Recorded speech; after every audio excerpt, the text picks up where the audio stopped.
अस्सलामुअलैकुम वरहमतुल्लाह। नमाज के बाद आयतल कुर्सी सर पर हाथ रखकर पढ़ना कैसा है? बहुत सारे लोग नमाज के बाद सर पर हाथ रखकर आयतल कुर्सी पढ़ते हैं और कुछ लोग सर पर हाथ इस तरीके से नहीं रखते हैं और वैसे ही आयतल कुर्सी पढ़ते हैं। तो आयतल कुर्सी पढ़ना कैसा है और इसकी फ़जीलत क्या है? अगर आप नहीं जानते तो इसी तरीके की इस्लामिक इंटरेस्टिंग नॉलेज के लिए हक्कानी ऑफिशियल चैनल को सब्सक्राइब ज़रूर कीजिएगा। चलिए जानते हैं कि नमाज के बाद आयतल कुर्सी पढ़ने की फ़जीलत क्या है।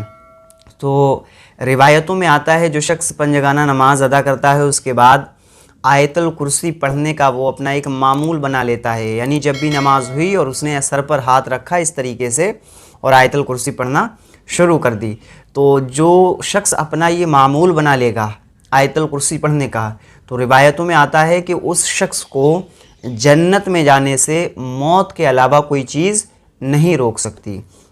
यानी जब तक वो ज़िंदा है तब तक वो जन्नत में नहीं जा सकता और मरने के बाद उसका ठिकाना जन्नत बन जाएगा।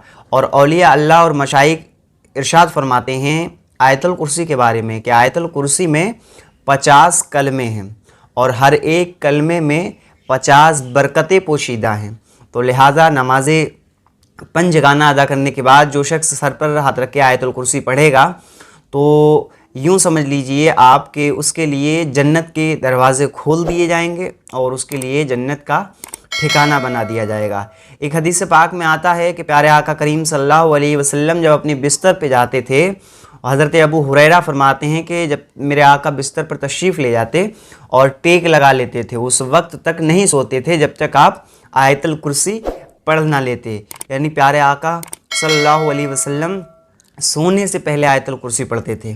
इसके अलावा एक हदीस पाक के तहत रिवायतों में ये भी आता है कि जब कोई बंदा बिस्तर पे जाता है और आयतल कुर्सी पढ़ता है और आयतल कुर्सी पढ़ने के बाद जब वो सो जाता है तो अल्लाह रब्बुल इज़्ज़त उसकी हिफाजत के लिए एक फ़रिश्ते को मुकर्रर कर देता है।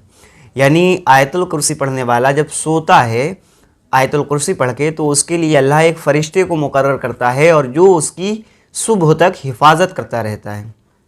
तो आप सोचिए कि कितनी बड़ी फ़जीलत है आयतल कुर्सी की।